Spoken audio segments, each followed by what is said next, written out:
Subscribe the channel and click on bell icon to get new notification. संतांनी सांगून ठेवलेलं आहे आपल्याकडे. काय सांगितलं? एकदा जेवतो तो योगी, दोनदा जेवतो तो भोगी, आणि तीनदा जेवतो तो सगळ्यांना माहिती आहे ना. तीनदा जेवतो तो रोगी, सगळ्यांना माहिती आहे, पण तरी खातात. तर कळतं पण वळत नाही अशी परिस्थिती आहे. तर आपण काही योगी नाही, आपण आपले भोगी लोक आहोत कलियुगातले. मग 2 वेळा खावं.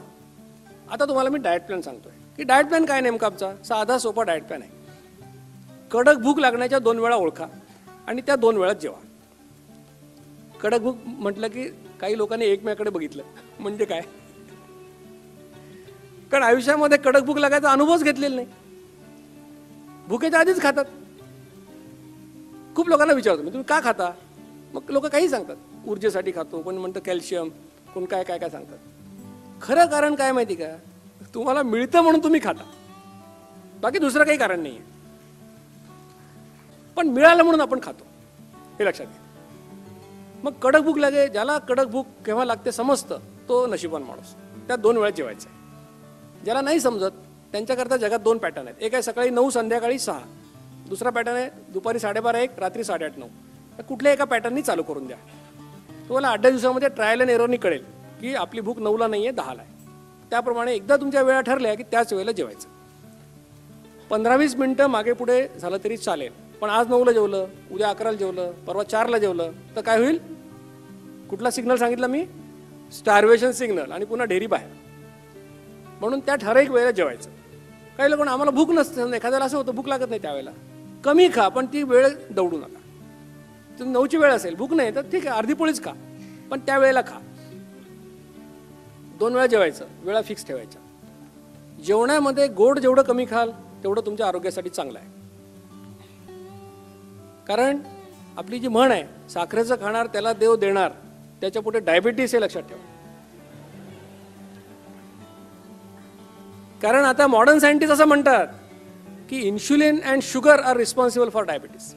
आणि रॉबर्ट लस्टिक नावाचा एक डॉक्टर आहे, तो गेली 30 वर्ष शुगर इंडस्ट्रीशी भांडतोय. त्याचं म्हणणं असं आहे की साखर ॲडिक्टिव्ह आहे, साखरेचं व्यसन लागतं. आणि हे तुम्हाला माहिती आहे, तुमच्यापैकी काही लोक असे आहेत की ज्यांना जेवताना काही ना काही गोड खावंच लागतं. नाही मिळालं तर ते गुळाचा खडा तरी खातात. आहेत ना असे लोक? हे सगळे साखरेचे ॲडिक्ट आहेत. तर तो असं म्हणतो की जसं 18 वर्षापर्यंतच्या मुलांना तुम्ही सिगारेट आणि दारू विकायला मनाई आहे, तसं साखर विकायला मनाई करा. इतका तो टोकाची भूमिका घेतो. पण एवढं नाही, निदान जेवढं गोड कमी खाल तेवढं चांगलं. आणि जेवणातले प्रोटीन्स वाढवा. नॉनव्हेज लोकांना प्रॉब्लेम नाही, ते जे काही खातील ते प्रोटीन चांगले आहेत. पण व्हेजिटेरियन लोकांची मोठी अडचण आहे, कारण पोळी खाल्ली भात खाल्ला तर फक्त 9-10% प्रोटीन आहे त्याच्यात. मग काय करायचं अशा लोकांनी? पोळी थोडी कमी करा आणि मोड आलेलं कडधान्य खा. कमी करा म्हटलं, बंद करायचं का? मग काहीही बंद करायचं नाही.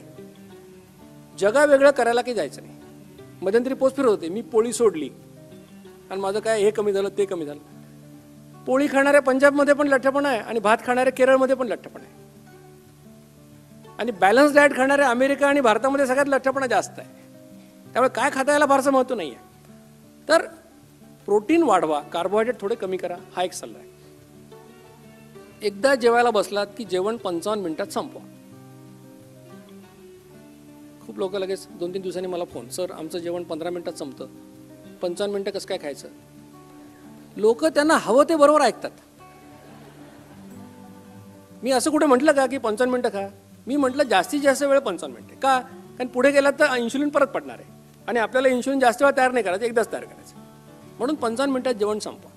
आणि ही दुसऱ्या काही लोकांची जेन्युइन अडचण असते आणि काही लोक विचारतात प्रश्न, काही विचारत नाहीत. म्हणून तुम्हाला सांगून टाकतो की काही लोकांचं असं आहे की त्यांना रोज 2 पेग पिल्याशिवाय त्यांचं जेवणच घशाखाली उतरत नाही. असे काही लोक असतात. मग त्यांचा मोठा प्रॉब्लेम येतो. आता काय करायचं? आम्ही काय करायचं? मग त्यांना आम्ही सांगतो की बा अल्कोहोल वाईटच आहे. अल्कोहोलने लिव्हरवर, किडनीवर सगळे परिणाम होतात. कुठलाही डॉक्टर तुम्हाला दारू प्या असं सांगणार नाही, मी पण सांगणार नाही. पण तुम्हाला अपरिहार्य असेल, अगदी प्यावंच लागत असेल तर काय? खाणे आणि पिणे हे 55 मिनिटात संपवा. म्हणजे डाएट प्लॅनला काही अडचण नाही आहे. तुमचं लिव्हरचं काय वाट लागायची ती लागेल, तो वेगळा मुद्दा. मग 55 मिनिटात जेवण संपवायचं. आणि 2 जेवणांच्या मध्ये काहीही खायचं नाही. इतना सन्नाटा क्यों है भाई?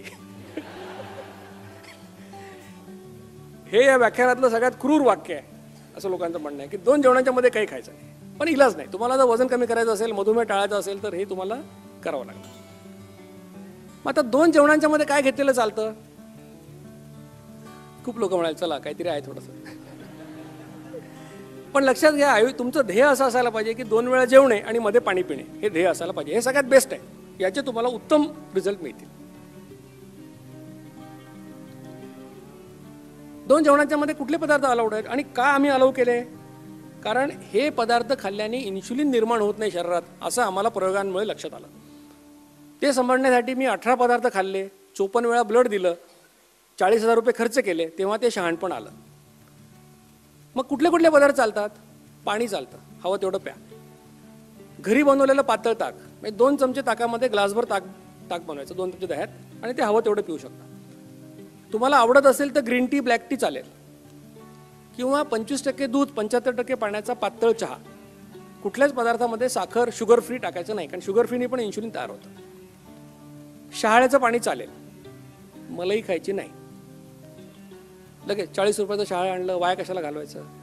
वाया नका घालव, वाटीत काढून ठेवा आणि जेवताना खा, काही अडचण नाही आहे. 1 टोमॅटो खाल्लेला चालतो दिवसभरामध्ये. एवढे पदार्थ खायला परवानगी आहे, कारण याच्यामुळे इन्शुलिन निर्माण होत नाही. आता मी तर माझे प्रयोग केले. आता मला विचारायचं नाही की कोरफड रस चालेल का, गुटखा चालेल का, तंबाखू चालेल का, कारण मी प्रयोग काय केले. आता तुम्ही प्रयोग करा. कसा प्रयोग करायचा? तुम्हाला एखादा पदार्थ जर, कारण लोकांना सकाळी उठल्या उठल्या काय काय खायचं असतं, म्हणजे 1000 पदार्थ तरी असतील. काही लोक मेथीचे दाणे भिजवून ठेवतात, ते पाणी पितात. अनेक गोष्टी लोक सकाळी घेतात. मग काय करायचं? लॅबमध्ये जायचं. तुमच्याकडे दांडे, मेट्रोपॉलिस, गोळविलकर सगळ्या ठिकाणी लॅबमध्ये कुठे गेलात, तपासणी काय करायची? आपलं कोरफड रस घेऊन जायचं, जेवढं पिता तेवढं. 8 वाजता लॅबमध्ये गेलात तर पहिलं ब्लड द्यायचं, रस प्यायचा तो. मग 8 वाजून 10 मिनिटांनी दुसरं ब्लड, आणि 9 वाजता तिसरं ब्लड. म्हणजे एका पदार्थाकरता 3 वेळा ब्लड दिलं. गेल्यानंतर एकदा, तो पदार्थ खाल्ल्यानंतर 10 मिनिटांनी, आणि नंतर 60 मिनिटांनी. आता तुम्हाला 3 रिडिंग मिळतील. त्याला सांगायचं इन्शुलिन करायचं आहे, शुगर नाही करायची. इन्शुलिन करायला तुम्हाला 350-400 रुपये लागतील एका सॅम्पलला, म्हणजे 1200 रुपये लागतील एका पदार्थाला. मग काय होईल? 3 रिडिंग तुम्हाला मिळाले. समजा सुरुवातीला 8 वाजता ते 10 होतं, मग 9 झालं, आणि मग 6 झालं. याचा अर्थ काय झाला की इन्शुलिन तयार झालं नाही. मग ते तुम्ही कोरफड रस तुम्ही पिऊ शकाल. हे उदाहरण सांगितलं बरं का, नाही तर उद्यापासून कोरफड सुरू. पण समजा असं झालं की पहिल्यांदा 10 होतं आणि 10 मिनिटांनी ते 12वर गेलं, किंवा 12चं 14वर गेलं, आणि पुन्हा 16वर गेलं. त्याचा अर्थ काय? इन्शुलिन तयार झालं, मग तो पदार्थ घेता येणार नाही. किंवा असं झालं की 10चं 12 झालं आणि पुन्हा 9वर आलं, किंवा 10चं 10च राहिलं आणि पुन्हा 12वर गेलं. दोन्ही वेळेला तुम्हाला हे पदार्थ घेता येणार नाही. म्हणजे इन्शुलिन निर्माण दुसऱ्या सॅम्पलमध्ये किंवा तिसऱ्या सॅम्पलमध्ये पहिल्यापेक्षा जास्त असेल, तुम्हाला तो पदार्थ घेता येणार नाही. हे कशाकरता सांगेल तुम्हाला मी, की तुम्ही मला हा प्रश्न आता विचारायचा नाही की कुठला पदार्थ खायचा. आम्ही जे डाएट प्लॅन सांगितलं तेवढे पदार्थ फक्त चालतात. आता डायबिटीसच्या लोकांसाठी सूचना महत्त्वाची अशी आहे की डायबिटीसच्या लोकांनी देखील हा डाएट प्लॅन त्यांना फायदा होतो. माझा बालगंधर्वच्या लेक्चरमध्ये जे लोकांनी यूट्यूबवर ऐकतात त्यात आम्ही असं म्हणायचो पूर्वी की डायबिटीसच्या लोकांनी हा प्लॅन, का त्याच्या आधीच्या लेक्चर्समध्ये म्हणायचो आम्ही की डायबिटीसच्या लोकांनी करू नका. पण गेल्या 2 वर्षात जे काही आम्ही संशोधन केलं त्याहून असं लक्षात आलं की डायबिटीसच्या लोकांना पण याचा चांगला फायदा होतो. तर डायबिटीसच्या लोकांनी पण करायला हरकत नाही, पण करण्यापूर्वी 2 तपासण्या करायच्या आहेत, HbA1c आणि फास्टिंग. HbA1c मुळे तुमचं गेल्या 3 महिन्यातलं ॲव्हरेज ब्लड ग्लुकोज समजतं, आणि इन्शुलिनच्यामुळे आपल्याला तुमचं इन्शुलिन रेझिस्टन्स काय ते आम्हाला समजतो. या 2 तपासण्या करायच्या, ते रिपोर्ट आम्हाला पाठवायचे. हे लेक्चर झाल्यानंतर तुम्हाला आम्ही एक कागद देणार आहोत, त्याच्यामध्ये ॲडमिनचे नावं आणि मोबाईल नंबर आहेत जे आमच्या अभियानात आहेत. त्यांना तुम्ही त्या व्हॉट्सअपवर तुमचे रिपोर्ट पाठवू शकता. हे रिपोर्ट पाठवल्यानंतर आम्ही तुम्हाला सांगितलं की डाएट प्लॅन करा, तर डेफिनेटली तुम्ही करू शकता, तुम्हाला फायदा होईल. पण स्वतःच्या मनाने जर केलं आणि लक्ष्मी रोडवर चक्कर येऊन पडला तर डॉक्टर दीक्षित आणि अभियान जबाबदार नाही, हे लक्षात ठेवा. आता तुमच्या लक्षात आलं की डाएट प्लॅन नेमकं काय. आता याला काही शास्त्रीय आधार आहे का, याला काही शास्त्रांचा आधार आहे का? आयुर्वेद म्हणतं 2 काल भुंजती, म्हणजे दिवसात 2 वेळा जेवा. वेदांमध्ये असं लिहिलं आहे की जो माणूस दिवसातून 2दा जेवेल त्याला उपास केल्याचं पुण्य मिळेल. जैन धर्मामध्ये ब्यासना नावाची कल्पना आहे. त्यात असं म्हटलंय की बे आसन, म्हणजे 2 वेळा बसा आणि 2 वेळा जेवा. 2 जेवणांच्या मध्ये कोमट पाणी प्या, असं जैन धर्मात सांगितलेलं आहे. आणि जैन मुनींनी मला सांगितलं की सर आमच्याकडे जेवायला 48 मिनिटाचा वेळ दिलेला आहे. मी म्हटलं आम्ही 7 मिनिटाचा ग्रेस पिरियड दिलेला आहे. रॉबर्ट शेल्टन नावाच्या एका डॉक्टरचं पुस्तक माझ्या वाचण्यात आलं. त्याने असं म्हटलंय की ग्रीक लोक जे जगात सगळ्यात सुदृढ आहेत ते तसे का होते, तर याचं कारण ते दिवसातून 2दाच फक्त जेवायचे. म्हणजे इतिहास तेच सांगतोय आपल्याला. म्हणून मी आपल्या देवांचे सगळे फोटो पाहिले गुगलवर, तुम्ही बघा. एकाही देवाला डेअरी नाही. तो भारतीय असो परदेशी, कुठल्याही देवाला डेअरी नाही. शंकरासारखे तर 6 पॅक सुद्धा काही घेतात. आणि जे राक्षस दाखवले त्यांची मात्र डेअरी सुटलेली आहे. त्यामुळे भारतीय समाजामध्ये कधीही डेअरी असण्याला प्रतिष्ठा नव्हती. तुम्ही म्हणाला आम्ही सगळे 21व्या शतकातले लोक, तुम्ही आम्हाला काय सांगता जुनं आयुर्वेद वेद, पण तुमच्यासारखं सांगतो. किंवा डॉक्टर मॅटसन नावाचा एक सायंटिस्ट आहे, त्याचा एक रिसर्च पेपर पब्लिश झाला, meal frequency and timing in health and disease. म्हणजे किती वेळा खायचं आणि कधी खायचं याचा आरोग्यावर काय परिणाम होतो. त्या रिसर्च पेपरमध्ये मॅटसन असं म्हणतो की जगामध्ये सध्या प्रचलित असलेलं 3 वेळा जेवणे आणि एकदा नाश्ता करणे हे उत्क्रांतीच्या दृष्टीने पाहायला गेलं तर अनैसर्गिक आहे, असं डॉक्टर मॅटसन म्हणतो. म्हणजे डॉक्टर मॅटसन तेच सांगतोय, जिचकर तेच सांगत होते, मी तेच सांगतोय, आयुर्वेद तेच सांगतोय, संत तेच सांगतायत. 3दा जेवतो तो रोगी. मग आपल्याला कधी समजणार आणि आपण ते कधी करणार हा खरा प्रश्न आहे. कळलेली गोष्ट वळणार कधी हा खरा इथला मोठा प्रश्न आहे. पण याला काही सायंटिफिक एव्हिडन्स आहे का? तुम्ही जर माझं नाव टाकलं डॉक्टर दीक्षित रिसर्च पेपर्स, तुम्हाला रिसर्च पेपर्स मिळतील. त्यातला एक रिसर्च पेपर असा होता की आम्ही 6 महिने लोकांना फॉलो केलं, ज्या लोकांनी डाएट प्लॅन केला. 6 महिन्यामध्ये 6.8 किलो वजन कमी झालं सरासरी. रेंज 3 किलो ते 32 किलो. पुण्याच्याच एक बाई आहे, त्यांचं 32 किलो कमी झालं. लक्षात घ्या, ज्या व्यक्तीचं वजन 20 किलो कमी होतं, 25 किलो कमी होतं, त्याचं आयुष्य बदलून जातं. म्हणून हे लाईफ चेंजिंग एक्सपिरियन्स म्हणतो, यासाठी म्हणतो. ज्याचा डायबिटीसच्या गोळ्या बंद होतात त्याच्यासाठी लाईफ बदललाय, हे लक्षात ठेवा. गरज फक्त प्रामाणिकपणे करण्याची आहे. आणि हा एकमेव डाएट प्लॅन असा आहे की ज्याच्यामध्ये तुमचं पोट आधी जातं, गालफडं कधीही बसत नाही. तुम्ही जिमिंग फिमिंग केलं, खूप प्रोटीन खाल्ले तर काय होतं, पहिल्यांदा गालफडं बसतं. लोक विचारायला सुरुवात करतात घरी काही प्रॉब्लेम. या डाएट प्लॅनमध्ये कोणी असं विचारणार नाही कधी आधी तुमचं पोट जाईल. किती जाईल? 6 महिन्यामध्ये 3.5 सेंटीमीटर सरासरी पोट गेलं लोकांचं. रेंज किती? 1 सेंटीमीटर ते 10 सेंटीमीटर, म्हणजे 4 इंच पोट कमी झालं. दुसरा एक पेपर पब्लिश झाला की डायबिटीज प्रिव्हेन्शन कसं होतं. एक आयुर्वेदिक डॉक्टर माझ्याकडे आल्या, त्यांचं उपाशीपोटी इन्शुलिन 24.4 होतं. त्यांनी डाएट प्लॅन वर्षभर केला. 1 वर्षाने त्यांचं इन्शुलिन 5.4 झालं, फास्टिंग इन्शुलिन, आणि वजन 6 किलो कमी झालं, बोनस. याचा व्यवहारामध्ये अर्थ काय लक्षात घ्या की जे काम करायला त्यांच्या शरीराला 24 युनिट इन्शुलिन लागत होतं उपाशीपोटी, ते काम आता 5 युनिटमध्ये व्हायला लागलेलं आहे. म्हणजे शरीर इन्शुलिनला सेन्सिटिव्ह झालेलं आहे, म्हणजेच इन्शुलिन रेझिस्टन्स कमी झाला आहे, म्हणजेच डायबिटीस होणार असेल तर तो लांब गेला आहे. नंतर एक पेपर आम्ही पब्लिश केला, मी आणि डॉक्टर संजीव इंदुरकर म्हणून आमच्या औरंगाबादचे मधुमेह तज्ज्ञ आहेत. प्री डायबिटीज रिव्हर्सलचा पेपर आम्ही केला. आता मी तुम्हाला सांगतो की HbA1c आणि फास्टिंग इन्शुलिन 2 तपासण्या करायला आम्ही सांगतो. कारण काय होतं की तुम्हाला आम्ही जेव्हा ब्लड शुगर करायला सांगतो तेव्हा तुम्ही आदल्या दिवशी जरा कमीच खाऊन जाता आणि गोड तर खातच नाही, कारण आपण डायग्नोज व्हायला घाबरतो. पण HbA1c केलं तर 3 महिन्याचं ॲव्हरेज कळतं. म्हणजे आज जर तुम्ही काही नाही खाल्लं तरी मेमध्ये खाल्लेले हापूस आंबे त्यात दिसतात. मग HbA1c काय 5.6 पर्यंत नॉर्मल आहे. 5.7च्या पुढे गेलं 6.4 पर्यंत त्याला म्हणायचं प्री डायबिटीस, आणि 6.5च्या पुढे गेलं त्याला म्हणायचं डायबिटीस.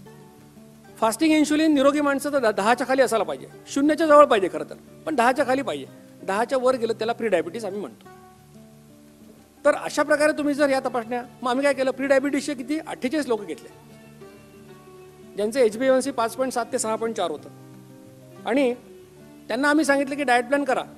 आणि या डाएट प्लॅन बरोबर आम्ही एक व्यायाम सांगतो, जो मी सांगायला थोडं विसरलो होतो. तो काय की 45 मिनिटात 4.5 किलोमीटर चालणे, हा एक व्यायाम या डाएट प्लॅन बरोबर आवश्यक आहे. मग चालण्याला पर्याय काय? पोहणे किंवा सायकलिंग करणे हे पर्याय. वय कमी असेल दोरीवरची उड्या पण चालतील, जिने चढउतार करायची तरी पण करू शकता. पण 50च्या नंतर कोणी म्हणे दोरीवरची उड्या मारतं तर काय होईल, गुडघे डॅमेज झाले तर पुढे महिनाभर काही व्यायाम करता येत नाही.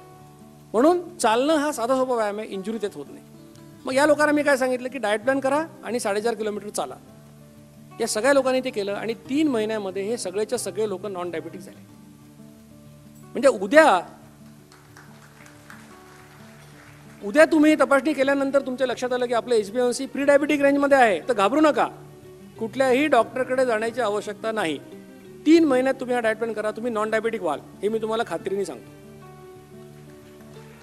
नंतर एक पेपर पब्लिश केला आम्ही की डायबिटीज रिव्हर्सल होऊ शकतं का, जो आशेचा किरण जागृत झाला त्याच्यामुळे झालेला आहे. लातूरचे एक आमचे प्राध्यापक आहेत, प्राध्यापक श्याम, त्यांचं HbA1c 10.1 होतं, 5.6 अप्पर लिमिट आहे, त्यांचं 10.1 होतं. वजन 86 किलो, पोटात अखेर 42 इंच, साखर उपाशीपोटी 213, जेवल्यानंतर 283. डायबिटीज झाला 1 जानेवारी 2017. डॉक्टरांकडे गेले, त्यांना 3 गोळ्या सुरू केल्या. त्यांनी मला फोन केला, म्हणजे मला फायदा होईल का. मी म्हटलं हे शास्त्र आहे, त्याच्यामुळे याच्यावर श्रद्धा असो नसो सगळ्यांना फायदा होतो. श्रद्धा ठेवायची आवश्यकता नाही, शास्त्र आहे, फक्त प्रामाणिकपणे करा, मी सांगतो ते. मी त्यांना म्हटलं 4.5 किलोमीटर चाला, ते म्हणाले नाही मी 6 किलोमीटर चालतो. म्हटलं हरकत नाही, चाला. जे काही कराल ते आयुष्यभर करता आलं पाहिजे अशा पद्धतीने करा, कारण आपल्याला काय 2 महिन्याचा कार्यक्रम नाही आहे, हे लाईफस्टाईल मॉडिफिकेशन आहे. हा काय डाएट प्लॅन नाहीच आहे, हा लाईफस्टाईल मॉडिफिकेशन आहे. ऑगस्टमध्ये त्यांचे रिपोर्ट आम्ही बघितले परत. HbA1c 5.3 झालेला आहे, म्हणजे 10.1चं 5.3. एकही गोळी घेतली नाही, पैसा खर्च केला नाही. वजन 14 किलो कमी झालं, पोटाचा घेर 6.5 इंच कमी झाला, उपाशीपोटी साखर 87, जेवल्यानंतर 120. त्यामुळे प्राध्यापक श्याम हे नॉन डायबिटिक झाले. सांगायचा उद्देश काय की उद्या तुम्ही जर HbA1c केलं आणि ते 8 निघालं, 9 निघालं, 10 निघालं, कितीही निघो, आणि कोणत्याही डॉक्टरांनी तुम्हाला किती औषधं लिहून देऊ, 1 महिना फक्त हा प्रयोग करा.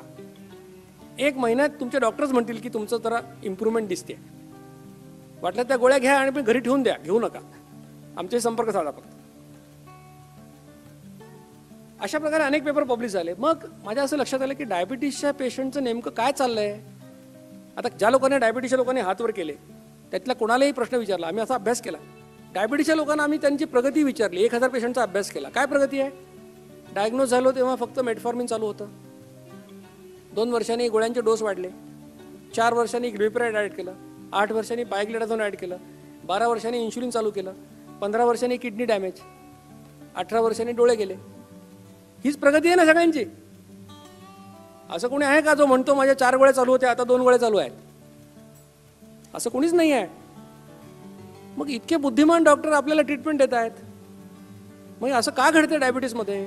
याचं कारण असं आहे की आग सोमेश्वरी आणि बंब रामेश्वरी ही जी परिस्थिती आहे की डायबिटीस हा लाईफस्टाईल डिसऑर्डर आहे, जीवनशैलीमुळे झालेला आजार आहे.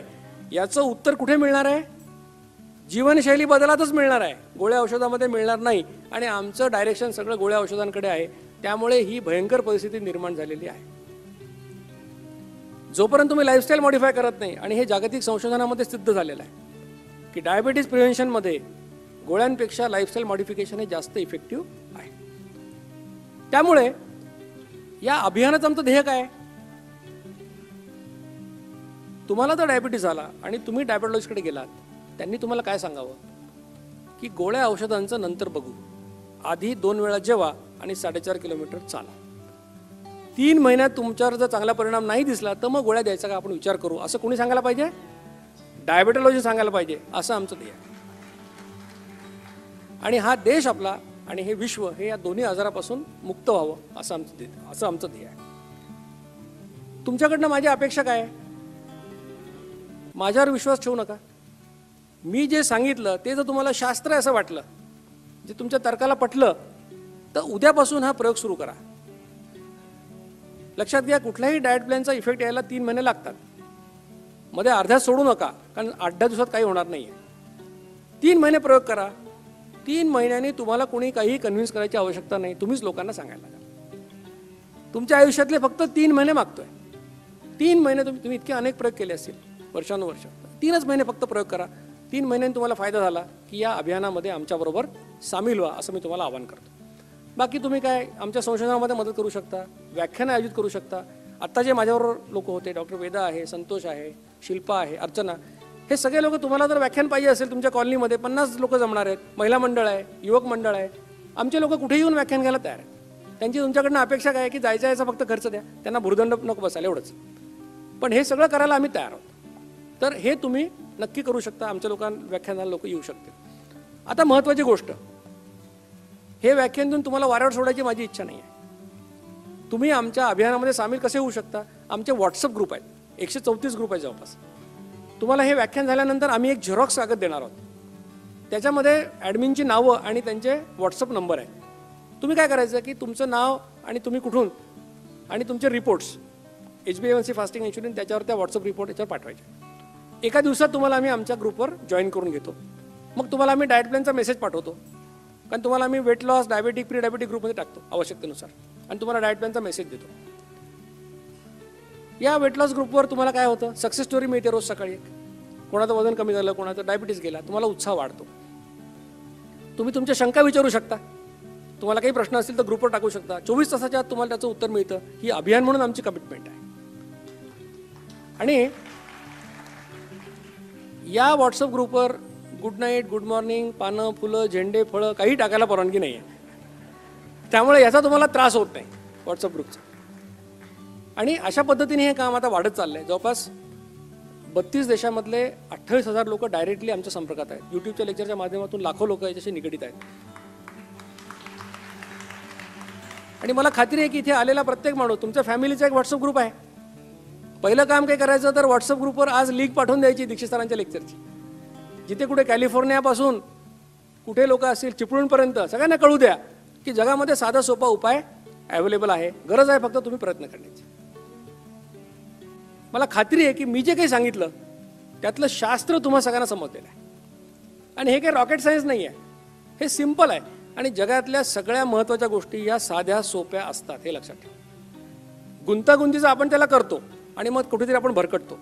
त्यामुळे हा प्रयोग मला खात्री आहे की तुम्ही सगळे लोक उद्यापासून हा प्रयोग कराल, आमच्या अभियानामध्ये सामील व्हाल आणि जास्तीत जास्त लोकांना याचा फायदा कसा पोहोचेल याचा प्रयत्न कराल.